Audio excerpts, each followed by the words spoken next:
who is arrested shall be detained in custody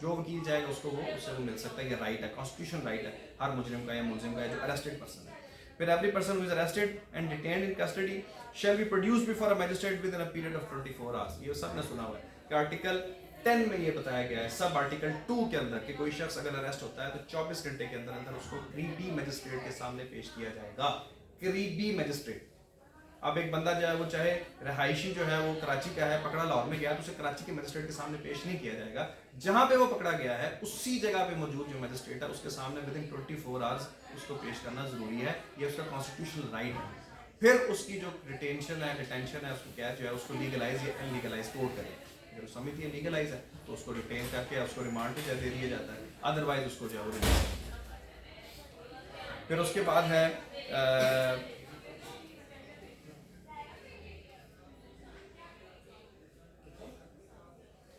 پھر کوئی بھی ایسا قانون نہیں بنایا جا سکتا جس میں کسی شخص کو قید کیا گیا ہو for the prevention of the country. ملک کی حالات کو خراب کرنے کا ذمہ دار ہے اگر وہ شخص, جسے پریونٹیو ڈیٹینشن کہتے ہیں.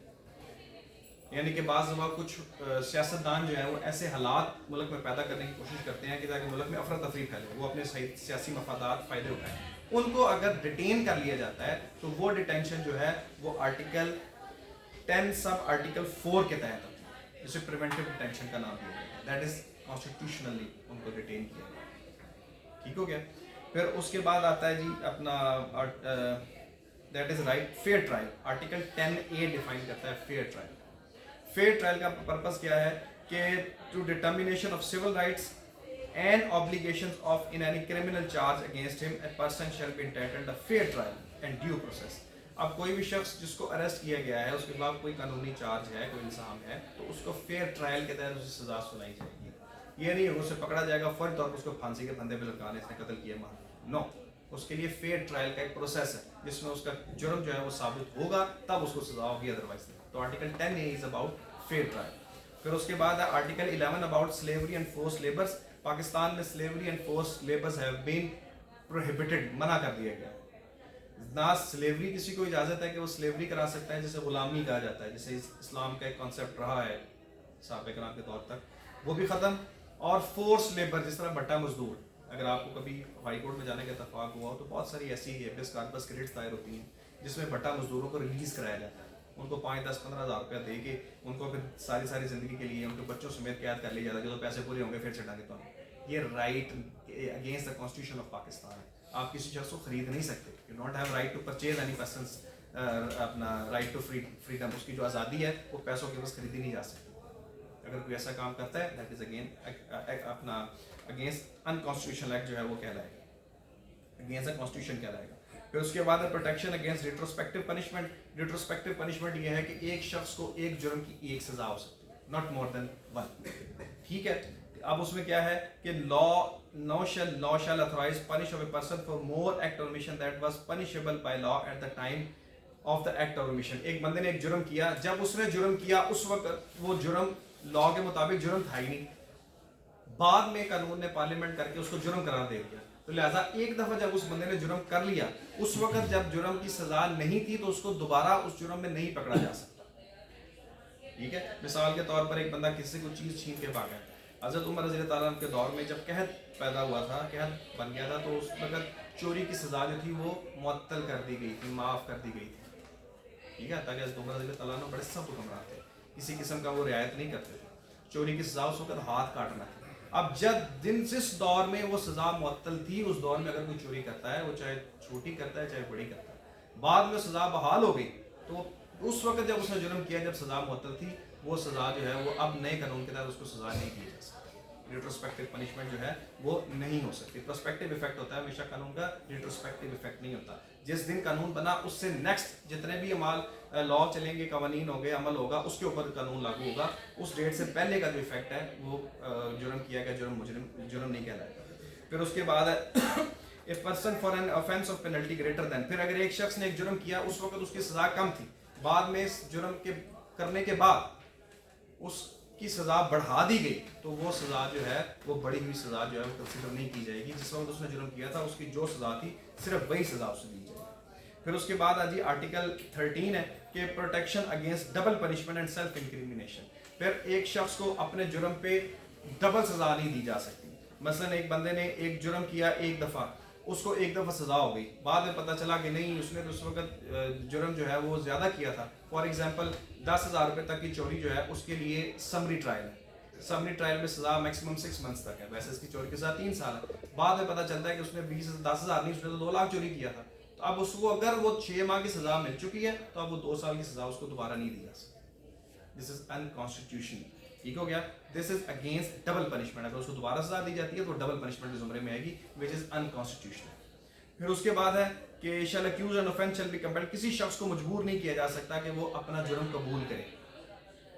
یہ بھی کانسٹیٹیوشن کے اگینسٹ ہے. اگر کوئی شخص کسی کو پولیس والے مار کے زبردستی اس کو لکھوا لیتے ہیں اقبال جرم, پولیس والے کروا لیتے ہیں, لکھ لیتے ہیں, تو اس کا جو کیا گیا اقبال جرم ہے اس کی کوئی قانونی ویلیو نہیں ہے, اس پہ سزا نہیں ہو سکتی. پھر اس کے بعد ہے inviolability of dignity of man. Article 14 میں ہے کہ انسان کی عزت جو ہے اس پہ کسی قسم کی مداخلت نہیں کی جا سکتی, کسی قسم کا وار نہیں کیا جا سکتا, نہ اس کے اگینسٹ ڈگنیٹی آف مین کے خلاف کوئی قانون بن سکتا ہے, نہ ہی کوئی ایکٹ جو ہے وہ کیا جا سکتا ہے, وہ بھی انکانسٹیٹیوشنل. پھر اس کے بعد فریڈم آف موومنٹ ہے کہ every citizen have to freedom to move with in the territory of Pakistan. جو پاکستان کا شہری ہے وہ پاکستان کے کسی بھی علاقے میں کسی بھی جگہ پہ جا بھی سکتا ہے, وہاں پہ وہ ٹھہر بھی سکتا ہے, وہاں پہ وہ رہائش بھی رہ سکتا ہے, وہ کاروبار بھی کر سکتا ہے, سوائے کچھ ایسے علاقوں کے جو for the purpose of security defence of Pakistan کی وجہ سے کچھ علاقے جو ہیں ممنوع ہوتے ہیں. جس طرح ہمارے ایٹمی جو ساسوں کی جگہ ہیں وہاں پہ آپ کو جانے کی اجازت نہیں ہوتی, لیکن بقیہ ہر جگہ پہ آپ جا سکتے ہیں. جہاں پہ پبلک پلیس ہے اس میں ایکسیس ہر شخص کو. اور فریڈم اس کے بعد آرٹیکل 16 ہے فریڈم آف اسمبلی, کہ کوئی بھی شخص جو ہے وہ اپنی اسمبل ہو سکتے ہیں پیسفل پروٹیسٹ کے لیے, پیسفل پرپسز کے لیے. 5 یا 5 زیادہ افراد کسی بھی جگہ اکٹھے ہوتے ہیں تو وہ غیر وہ پہلے.